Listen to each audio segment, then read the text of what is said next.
Hello all. Today we are going to discuss about osteomyelitis. I am Mrs. Golden, working as tutor in M College of Nursing. So the objectives in this video are we are going to see what is osteomyelitis, classification of osteomyelitis, the causes, clinical manifestations, diagnosis and treatment of osteomyelitis. So coming on to the definition, osteomyelitis is an infection of the bone and the bone marrow which is caused by bacteria, fungi and other microorganisms that leads to inflammation and destruction of the bone tissue and possibly necrosis. So the routes of infection for this osteomyelitis may include the hematogenous spread, that is, the infection may spread via the bloodstream. It is common in children and contagious spread includes it may be due to the nearby tissue infection which is seen in diabetic foot ulcers, and direct inoculation, which includes trauma, open fractures, and surgery. So, coming on to the definition. So, chronic osteomyelitis, it is referred to as the bone infection, which can last longer than 1 month, or any infection that has failed to respond after an initial antibiotic treatment. So, chronic myelitis can be continuous or a persistent problem. It is due to the result of inadequate acute treatment or failure to responding to the initial antibiotic treatment or any process of exacerbations and remissions. So the systemic manifestations can be reduced and the local signs of infection are most common.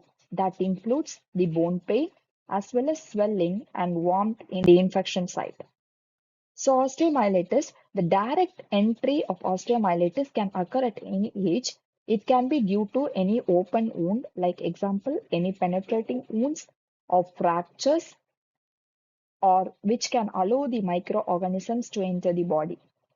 So osteomyelitis, it can be related to any foreign body like implanting and orthopedic prosthetic devices, like example, plates and total joint prosthesis.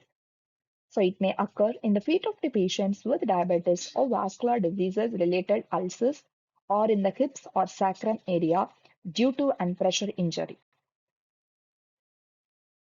So after gaining the entry into the blood, the microorganisms may grow and the pressure increases relating to the non-expanding nature of the most bone. So this increase in pressure may eventually lead to the ischemia and vascular compromise of the periosteum. So this infection may spread through the bone cortex and marrow cavity, which causes the cortical devascularization and necrosis. So the classification, so traditionally the length of the time the infection has been present and whether it can be due to suppuration or osteosclerosis. So suppuration is the pus formation in the bone and osteosclerosis is the pathological increase in the density of the bone. So in suppurative osteomyelitis, it can be classified as two types, that is acute suppurative osteomyelitis and chronic suppurative osteomyelitis.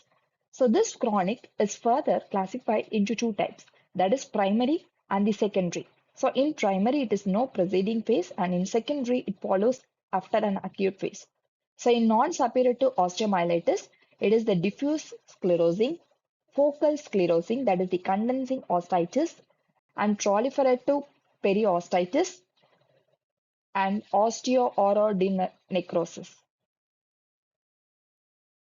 So this is the pictorial representation of the osteomyelitis. So the causes, moving on to the causes, the adults are affected. It may be because of the compromised host resistance due to debilitation and intravenous drug abuse or any infectious root canal teeth, or it can be due to any other disease or drugs, like example immunosuppressive therapy. So the most commonly affected areas for the children are the long bones, and for the adult it is feet, spine and hips. So osteomyelitis, it is a secondary complication in which 1 to 3% of the patients may include along with the pulmonary tuberculosis. So here, the Staphylococcus aureus is the most important organism that is commonly isolated from all forms of osteomyelitis. So the clinical manifestations are acute osteomyelitis. It refers to the initial infection or an infection that is local and systemic. So the local manifestations which are less than 1 month in duration, and the clinical manifestations include the constant bone pain that can be worsened, and it can also be relieved by rest. And the other manifestations include the swelling, tenderness, and warmth at the infection site and restricted movement in the affected part. So the systemic manifestations include the fever, night sweat, chills, restlessness, nausea, and malaise. So the later signs may include drainage from cutaneous sinus tracts or the fracture site. So chronic osteomyelitis, it refers to the bone infection.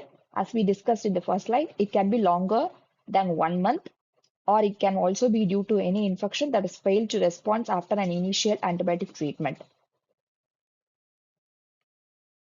So the overtime granulation tissue may turn into a scar tissue. The avascular scar tissue provides an ideal site for the continued growth of the microorganism because it cannot be penetrated by the antibiotics. So the long-term and the most rare complication of osteomyelitis may include the septicemia, septic arthritis, pathologic fractures, and amyloidosis.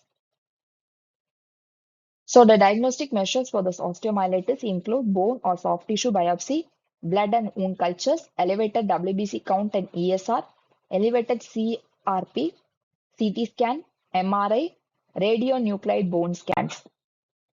So coming on to the treatment, it includes aggressive or prolonged IV antibiotic treatment is the best choice for the osteomyelitis.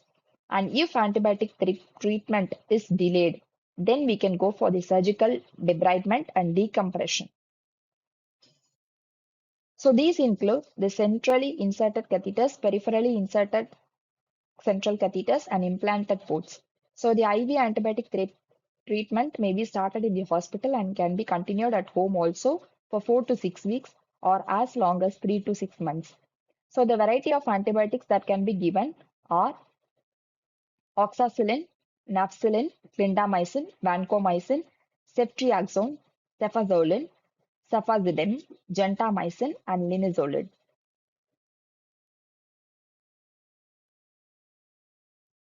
So the surgical removal of the poorly perfumed tissue and dead bone can also include the surgical management.